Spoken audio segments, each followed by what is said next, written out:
తాకట్లో ఉన్న మీ బంగారాన్ని విడిపించి ఆ రోజు ఆన్లైన్ రేటుకి కొంటాం. Sharma gold company. నమస్కారం, మీరు చూస్తుంది సుమన్ టీవీ. నేను మీ కీర్తి. సుమన్ టీవీ ప్రేక్షకులందరికీ శ్రీ విశ్వవసునామ సంవత్సర ఉగాది శుభాకాంక్షలు. తెలుగువారి సంవత్సరాది ఉగాది. క్రోధి నామ సంవత్సరానికి టాటా బై బై చెప్తూ కొత్త సంవత్సరానికి కొత్త ఆలోచనలతో ముందడుగు వేస్తున్నాం. పోయిన సంవత్సరం ఎన్నో విషయాల్లో ఒక ముందడుగు వేసుంటాం, కొన్నిసార్లు వెనకడుగు కూడా వేసుంటాం. అనుకున్న పనులు అనుకున్న సమయానికి కాకపోయిండొచ్చును. మరి అట్లీస్ట్ ఈ కొత్త సంవత్సరంలో మనందరికీ ద్వాదశ రాశుల వారందరికీ కూడా ఎలా ఉండబోతోంది, శ్రీ విశ్వవసు అంటే అర్థం ఏంటి, ద్వాదశ రాశుల వారికి ముఖ్యంగా మహిళలకి కూడా ఎలాంటి పరిహారాలు చేసుకుంటే బాగుంటుంది, సమయం అనుకూలించినప్పుడు ఇంకా సమయాన్ని మనకి మంచిగా తిరుగుబాటు చేసుకోవడానికి ఎలా ఉంటే బాగుంటుంది, ఇలాంటి విషయాలన్నీ మనకి తెలియజేయడానికి మనతో పాటు ప్రముఖ ఆస్ట్రాలజర్ బ్రహ్మశ్రీ నందిబట్ల శ్రీహరి శర్మ గురుగారు ఉన్నారు. నమస్తే గురుగారు. వాగర్థావివ సంపృక్తౌ వాగర్థ ప్రతిపత్తయే జగతః పితరౌ వందే పార్వతీ పరమేశ్వరౌ. సదాశివ సమారంభాం శంకరాచార్య మధ్యమాం అస్మదాచార్య పర్యంతం వందే గురు పరంపరాం. ఆదిత్యాయ చ సోమాయ మంగళాయ బుధాయ చ గురు శుక్ర శనిభ్యశ్చ రాహవే కేతవే నమః. శృంగేరి జగద్గురు పీఠాధిపతులకి, కంచి పీఠాధిపతులకి నమస్కారములు తెలియజేసుకుంటూ కార్యక్రమాన్ని ప్రారంభిద్దాం. అలాగే గురుగారు, శ్రీ విశ్వవసు నామ సంవత్సరం అంటున్నాం కదా, అంటే అర్థం ఏంటో? విశ్వావసు.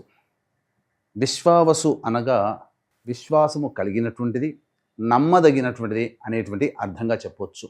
అంతేకాకుండా విశ్వావసు అనేటువంటిది గంధర్వరాజులలో ఒక రాజు. ఇతని పేరు మీదగానే వివాహం కాని అబ్బాయిలకి, ఆలస్యంగా వివాహం అవుతున్నటువంటి అబ్బాయిలకి ఈ యొక్క విశ్వావసు గంధర్వనామ మంత్రముతో కనుక జపము, తర్పణము, హోమము కనుక చేస్తే త్వరితగతిన వివాహము జరిగి తీరుతుంది అని చెప్పి మనకు మంత్రశాస్త్రంలో చెప్పబడి ఉంది.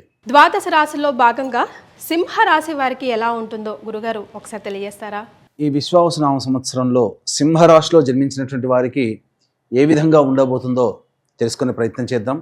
ముందుగా ఈ సింహరాశిలో జన్మించినటువంటి వారికి ఆదాయం 11, వ్యయం 11, రాజ్యపూజ్యం 3, అవమానం 6. అయితే మార్చి 30వ తారీఖు నుంచి వచ్చే సంవత్సరం మార్చి 19వ తారీఖు వరకు ఉన్నటువంటి సమయాన్ని 3 టైమ్ జోన్స్గా విభజించుకొని ఏ సమయం అనుకూలంగా ఉంటుంది, ఏ సమయాల్లో బాగుండదు అనే విషయం గురించి క్లుప్తంగా తెలియజేసే ప్రయత్నం చేస్తాను. ముందుగా మార్చి 30వ తారీఖు నుంచి మే 14వ తారీఖు వరకు సింహరాశిలో జన్మించినటువంటి వారికి గురువు వృషభ రాశిలోని సంచారం చేస్తూ దశమ గురు ప్రభావము యోగదాయకమైనటువంటి పరిస్థితిగా చెప్పవచ్చు. ఇక ఇదే విషయంలో మార్చి 29వ తారీఖు నుంచి మీనరాశిలోకి సంచార ప్రభావం, శని సంచార ప్రభావం. గత 2.5 సంవత్సరాలుగా సప్తమ శని ప్రభావంతో ఇబ్బంది పడుతున్నటువంటి సింహరాశిలో జన్మించినటువంటి వారు ఇక అష్టమ శని ప్రభావంతో ఇబ్బంది పడుతూ ఉంటుంటారు. అయితే ఇక్కడ ఒక వాస్తవం గమనించుకోవాలి.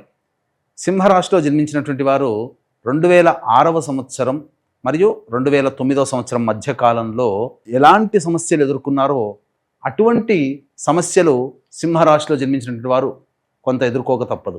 కాబట్టి ఒక 20 సంవత్సరాల క్రిందట ఎటువంటి స్థితి ఉంది ఒకసారి ఆలోచన చేసుకోండి. తత్ప్రభావము కొంత ఈ అష్టమ శని ప్రభావంలా పొందుతారు. అయితే చాలామంది అనుకునేటువంటిది ఏంటంటే ఈ అష్టమ శని ప్రభావము పూర్తిగా 2.5 సంవత్సరాలు ఉంటుందా అంటే టైం బీయింగ్ వరకు కొంతకాలం మాత్రమే ఉంటుంది. కాబట్టి మీరు ఈ దశమ గురు ప్రభావము సింహరాశి వారిని చాలా మటుకు ఈ టైప్ 1 జోన్లో అనగా మే 14వ తారీఖు వరకు టైప్ 1 జోన్లో భాగంగా శని ప్రభావం ఉన్నప్పటికీ కూడా గురుబల ప్రభావం చేత చాలా సమస్యల్ని నెట్టుకొని వస్తారు. అయితే అష్టమ శని ప్రభావం ఉన్నటువంటి కారణం చేత కాంపిటేటివ్ ఎగ్జామ్స్ ఈ మే 15వ తారీఖు లోపలనే ఎక్కువగా జరుగుతుంటాయి. కాబట్టి ప్రధానంగా విద్యార్థులు బాగా కష్టపడితే తప్ప ఉత్తీర్ణత శాతాన్ని పొందలేరు. ఇదొక్కటి విషయాన్ని గుర్తుపెట్టుకోండి. ఇక ఈ సమయం మాత్రం వ్యాపార విస్తరణకి ఏమాత్రము అనుకూలంగా లేని సమయము. ఇక టైప్ 2 జోన్లో కనుక చూసుకున్నట్లయితే ప్రధానంగా మే 14 నుంచి సెప్టెంబర్ 28వ తారీఖు వరకు కూడా గురుడు లాభస్థానంలో సంచారం చేస్తుంటాడు. ఇది సంపూర్ణముగా అనుకూలంగా ఉండేటువంటి సమయము. కాబట్టి అన్ని విధాలుగా ధనాదాయము మే 14వ తారీఖు నుంచి సెప్టెంబర్ 27వ తారీఖు వరకు ఉంటుందని చెప్పవచ్చు. ఇక సెప్టెంబర్ 27వ తారీఖు నుంచి నవంబర్ 11వ తారీఖు వరకు ఈ కర్కాటక రాశిలో వ్యయ గురు ప్రభావము చేత ఏం జరగబోతుంది? ఖర్చులు ఎక్కువగా అవుతాయి, ధనము సంపాదించుకోవడానికి మార్గం కష్టతరం అవుతుంది. అంతేకాకుండా ప్రధానంగా అనవసరమైనటువంటి ప్రయాణాలు ఎక్కువగా చేయాల్సినటువంటి పరిస్థితి ఈ సెప్టెంబర్ 28 నుంచి నవంబర్ 11వ తారీఖు వరకు ఉన్నటువంటి మధ్యకాలంలో ఈ యొక్క సింహరాశిలో జన్మించినటువంటి వారు పొందుతారు. అయితే ఈ టైప్ 2 జోన్లో భాగంగా శని ప్రభావమే కాస్త ఇబ్బందికరంగా మారుతుందని చెప్పవచ్చు. ఎందుకనంటే మార్చి 29వ తారీఖు నుంచి జూలై 12వ తారీఖు వరకు మీనరాశిలో అష్టమ శని ప్రభావం ఉన్న జూలై 12 నుంచి ఈ యొక్క మీనరాశిలోనే ఉండి వక్రీకరించినటువంటి కారణం చేత అక్టోబర్ 9 వరకు కూడా ఈ వక్రీకరణ ప్రభావం చేత అష్టమ శని మరియు సప్తమ శని ప్రభావం. ఈ సమయం చాలా జాగ్రత్తగా ఉండాలి. జూలై 13వ తారీఖు నుంచి అక్టోబర్ 9వ తారీఖు మధ్య ఉన్నటువంటి కాలం ఏమవుతుంది? అన్ని విధాలుగా శని ప్రభావంలో నష్టం చేకూరుతుంది. ముఖ్యంగా భాగస్వామ్య వ్యాపారస్తులు, భాగస్వాముల మధ్య, దంపతుల మధ్య విభేదాలు వచ్చే అవకాశం ఉంటుంది. మీరు ఎవరితో కలిసి పని చేస్తుంటారో వారితో సమస్యలు అనేటువంటివి జూలై 13 నుంచి అక్టోబర్ 9 వరకు ఏర్పడతాయి. ఎంత గురుబలం ఉన్నప్పటికీ కూడాను శని ప్రధానంగా అవయోగాన్ని కలిగించే గ్రహం కాబట్టి ఈ సమస్యలు అనేటువంటివి ఎక్కువగా ఉంటాయి. అయితే అక్టోబర్ 10న శని భగవానుల వారు కుంభరాశిలో ప్రవేశం చేసి అప్పుడు కుంభరాశిలో వక్రీకరించి ఉంటాడు. శని రాహుల యొక్క ప్రభావం కొంత దోషాన్ని అనేటువంటిది ఈ అక్టోబర్ 10వ తారీఖు నుంచి సంబంధించి నవంబర్ 25వ తారీఖు వరకు ఏర్పడేటువంటి సమయం. ఈ సమయం కీలకం. ఏమవుతుంది? కుంభరాశిలో వక్రీకరించినటువంటి కారణం చేత ఇటు షష్టమ భావ ఫలితాన్ని ఇవ్వబోతున్నాడు. కాబట్టి అన్ని విధాలుగా మీరు శత్రువులపై విజయాన్ని సాధిస్తూ, ఒకవైపు అదే శత్రువుల వలన సమస్యలు, అంటే తుదకి ఇక్కడ జరిగేటువంటిది ఏంటి? అంతిమంగా ఏదైనా పోరాటం చేయాలి. కానీ ఈ సమయం ఏదైతే ఉందో అక్టోబర్ 10వ తారీఖు నుంచి నవంబర్ 25వ తారీఖు ఉన్నటువంటి సమయం ఏదైతే ఉందో అది ప్రధానముగా మీకు యోగాన్ని కలగచేస్తుంది. ఖచ్చితముగా మీరు ప్రత్యర్థుల మీద విజయాన్ని పొందుతారు. వ్యాపార విస్తరణ కావచ్చు, లేకపోతే ఇతరత్ర సంబంధించినటువంటి విషయాల్లో మీ ప్రత్యర్థుల మీద మీరు విజయాన్ని పొందుతారు. అంటే ఇక్కడ ఏంటి? న్యాయవాద సంబంధమైనటువంటి విషయాల్లో గెలుపు మీదే అవుతుంది. ఇది మాత్రం గుర్తుపెట్టుకోండి. ఇది చెప్పవచ్చు. ఇక టైప్ 3 జోన్లో భాగంగా నవంబర్ 12వ తారీఖు నుంచి డిసెంబర్ 26వ తారీఖు వరకు కూడా సింహరాశిలో జన్మించినటువంటి వారికి వ్యయ గురు ప్రభావం వక్రీకరించి లాభ వ్యయ స్థానానికి సంబంధించినటువంటి ఫలితాన్ని ఇస్తూ డిసెంబర్ 27వ తారీఖు నుంచి వచ్చే సంవత్సరం మార్చి 14వ తారీఖు వరకు కూడా మిథున రాశిలో సంచరిస్తూ వక్రీకరించినటువంటి కారణం చేత ఉద్యోగ వ్యాపార సంబంధమైనటువంటి విషయాల్లో మీదే పైచేయి ఉంటుంది. ధనాదాయము డిసెంబర్ 27 నుంచి వచ్చే సంవత్సరం మార్చి వరకు ధనాదాయం చాలా చక్కగా ఉంటుంది. అన్ని విధాలుగా దైవానుగ్రహం సంపూర్ణంగా యోగిస్తుందని చెప్పవచ్చు. ఇక ఇదే విధానంగా నవంబర్ 26వ తారీఖు రోజున సంబంధించి చూసుకుంటే కుంభరాశిలోనే వక్రీకరించినటువంటి శని భగవానుడు వక్రత్యాగం చేస్తూ జనవరి 9 వరకు ఉంటారు. కాబట్టి ఈ సమయం చాలా కీలకమైనటువంటిది.